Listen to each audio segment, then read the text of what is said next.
بسم اللہ الرحمن الرحیم۔ السلام علیکم ورحمۃ اللہ وبرکاتہ۔ محترم ناظرین، آج ہم ایک ایسی سنگین اور فکر انگیز حقیقت پر بات کرنے جا رہے ہیں جو ہر انسان کے لیے نہ صرف اہم ہے بلکہ اس کی دنیاوی اور اخروی زندگی کے لیے بنیادی حیثیت رکھتی ہے۔ یہ موضوع ہمارے ایمان، ہمارے اعمال اور ہمارے معاشرتی تعلقات کی بنیاد سے جڑا ہوا ہے۔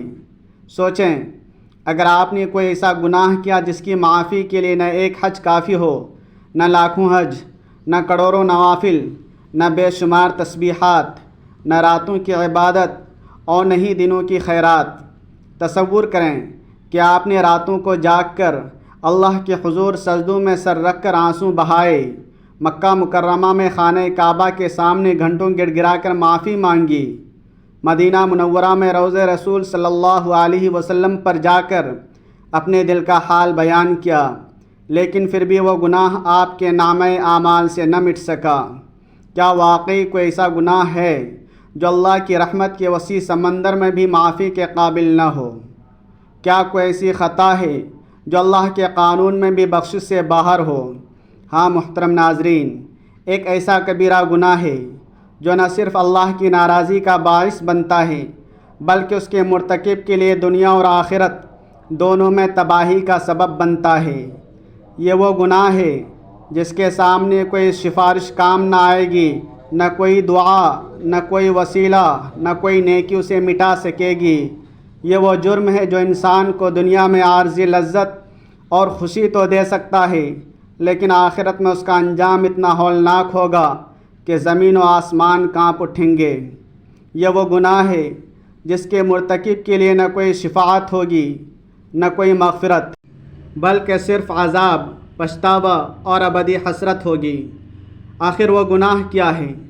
آج اس ویڈیو میں ہم اس راز سے پردہ اٹھائیں گے، اس کے دنیاوی و اخروی اثرات پر تفصیل سے بات کریں گے اور یہ بھی بتائیں گے کہ اس سے بچنے کا واحد راستہ کیا ہے۔ اللہ تعالیٰ بے انتہا رحم کرنے والا اور مغفرت فرمانے والا ہے۔ قرآن پاک میں ارشاد باری تعالیٰ ہے، اے میرے بندو جو اپنے آپ پر زیادتی کر بیٹھے، اللہ کی رحمت سے مایوس نہ ہو، بے شک اللہ تمام گناہ معاف کر دیتا ہے، وہ بڑا بخشنے والا اور رحم کرنے والا ہے۔ سورہ الزمر آیت نمبر 53۔ یہ آیت ہر اس شخص کے لیے ایک عظیم بشارت ہے جو اپنے گناہوں پر نادم ہے۔ اللہ تعالیٰ نے اپنی رحمت کے دروازے ہر وقت کھلے رکھے ہیں۔ وہ فرماتا ہے کہ اگر تم گناہوں کا پہاڑ بھی لے کر آؤ لیکن میرے ساتھ کسی کو شریک نہ کرو تو میں تمہیں معاف کر دوں گا۔ لیکن اس رحمت بھرے اعلان کے باوجود ایک گناہ ایسا ہے جو صرف توبہ سے معاف نہیں ہوتا۔ یہ گناہ حقوق العباد کی پامالی ہے۔ حقوق العباد سے مراد وہ حقوق ہیں جو اللہ نے اپنے بندوں پر ایک دوسرے کے لیے واجب کیے ہیں۔ یہ وہ ذمہ داریاں ہیں جو ہم پر اپنے خاندان، رشتہ داروں، پڑوسیوں اور معاشرے کے دیگر افراد کے لیے عائد ہوتی ہیں۔ یہ حقوق ہمارے ایمان اور ہمارے کردار کی آزمائش ہیں۔ اللہ تعالیٰ نے ہر انسان کو دوسروں کے ساتھ انصاف، محبت اور احترام سے پیش آنے کا حکم دیا ہے۔ حقوق العباد کی پامالی ایک ایسا گناہ ہے جو نہ صرف اللہ کی ناراضی کا باعث بنتا ہے بلکہ معاشرے کو بھی تباہی کی طرف لے جاتا ہے۔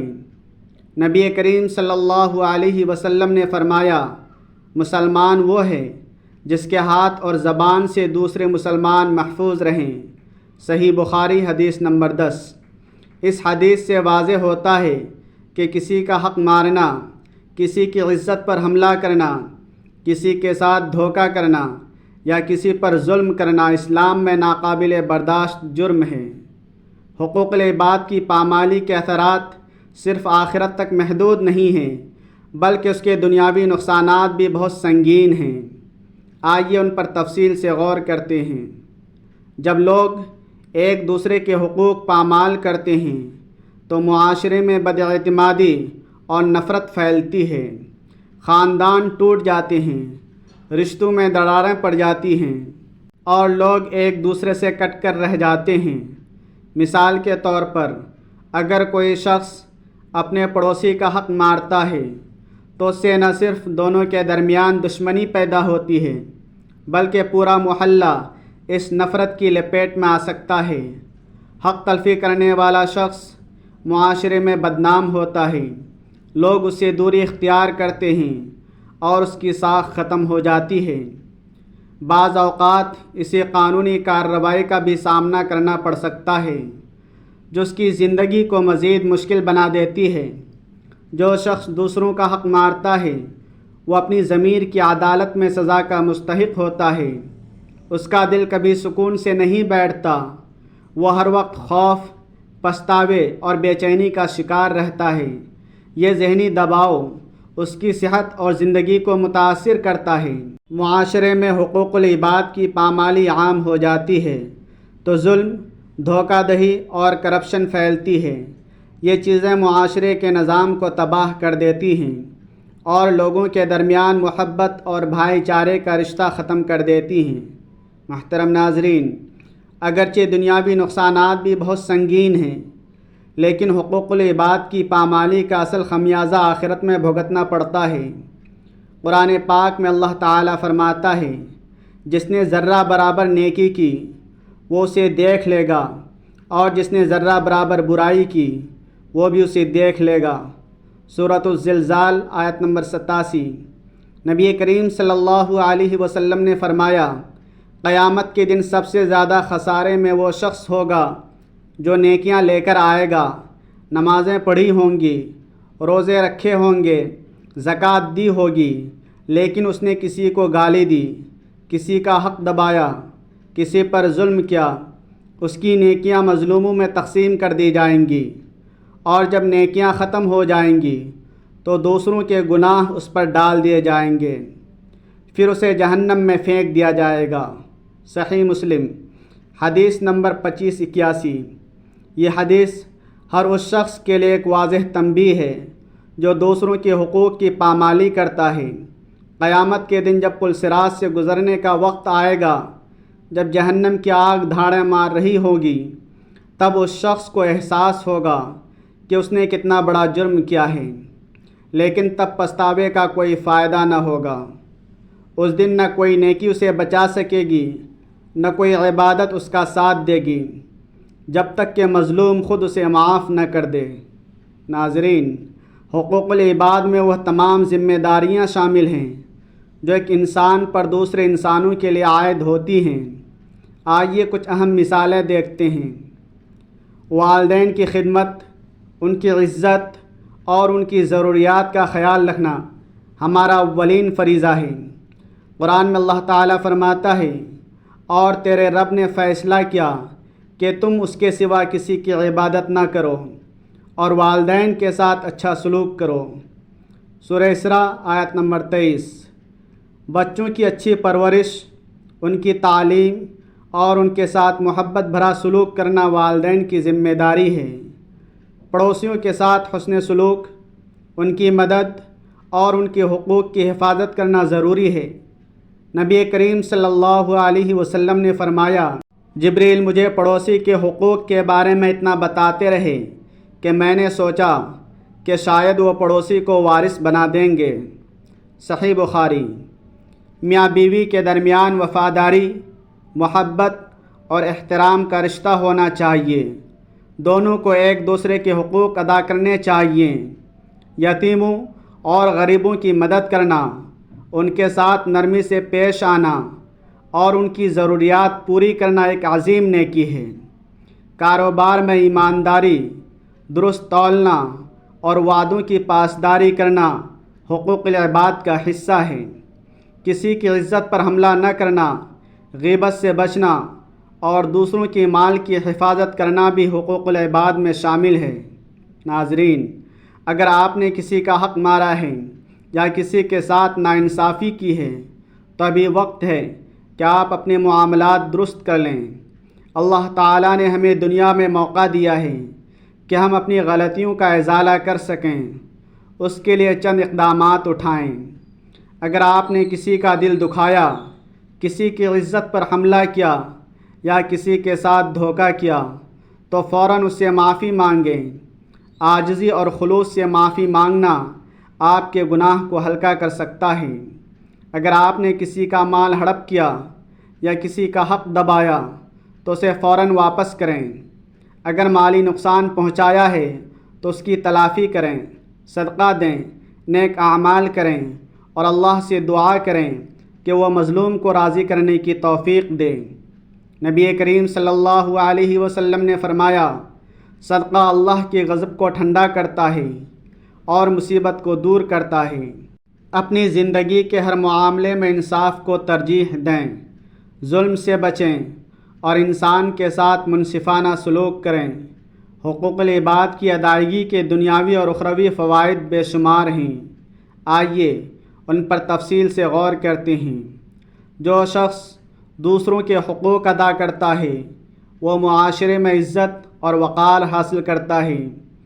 لوگ اس پر بھروسہ کرتے ہیں، اس سے محبت کرتے ہیں اور اس کے لیے دعائیں کرتے ہیں۔ نبی کریم صلی اللہ علیہ وسلم نے فرمایا، لوگوں میں سب سے بہتر وہ ہے جو دوسروں کو نفع پہنچائے۔ مسند احمد۔ دوسروں کے ساتھ حسن سلوک اور ان کے حقوق کی ادائیگی سے دل کو روحانی سکون ملتا ہے۔ یہ سکون انسان کی زندگی کو خوشحال اور پرامن بناتا ہے۔ اللہ تعالیٰ اس شخص کے رزق میں برکت دیتا ہے جو دوسروں کے حقوق کی حفاظت کرتا ہے۔ اس کی مشکلات آسان ہوتی ہیں اور اسے لوگوں کے دلوں میں عزت ملتی ہے۔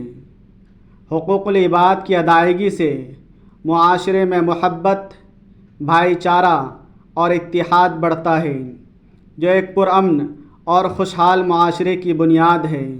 دوستو، حقوق العباد کی ادائیگی آخرت میں جنت کا راستہ ہموار کرتی ہے۔ نبی کریم صلی اللہ علیہ وسلم نے فرمایا، جو شخص اپنے بھائی کی پریشانی دور کرے گا اللہ قیامت کے دن اس کی پریشانی دور کرے گا۔ صحیح مسلم۔ جو شخص دوسروں کے حقوق ادا کرتا ہے اس کا حساب قیامت کے دن آسان ہوگا، وہ بغیر کسی رکاوٹ کے جنت میں داخل ہوگا۔ حقوق العباد کی حفاظت کرنے والا شخص اللہ کی رحمت کا مستحق بنتا ہے۔ اللہ تعالیٰ اسے اپنی مغفرت سے نوازتا ہے اور اسے عذاب سے بچاتا ہے۔ محترم ناظرین، اللہ تعالیٰ کے حقوق تو خالص توبہ اور ندامت سے معاف ہو سکتے ہیں، لیکن بندوں کے حقوق اس وقت تک معاف نہیں ہوں گے جب تک مظلوم خود راضی نہ ہو جائے۔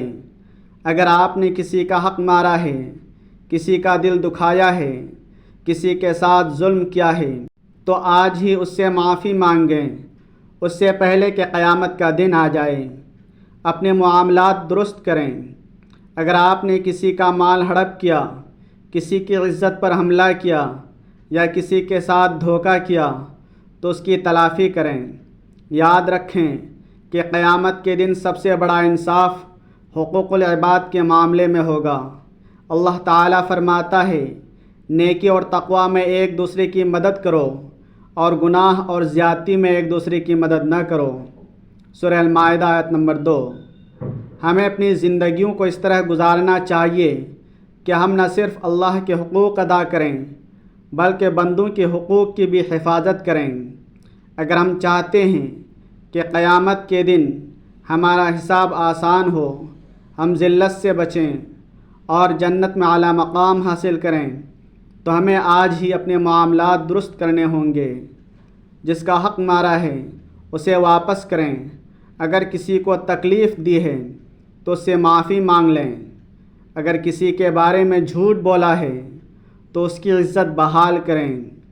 یہ وہ گناہ ہے جو انسان کو سیدھا جہنم کی طرف لے جا سکتا ہے، اور کوئی بھی عبادت، کوئی بھی حج، کوئی بھی صدقہ اسے نہیں مٹا سکتا جب تک کہ حقدار خود معاف نہ کر دے۔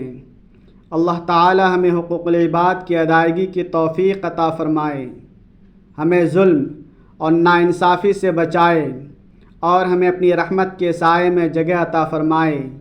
آمین یا رب العالمین۔ اگر یہ ویڈیو آپ کو پسند آئی ہو تو اسے لائک کریں، شیئر کریں اور ہمارے چینل کو سبسکرائب کریں۔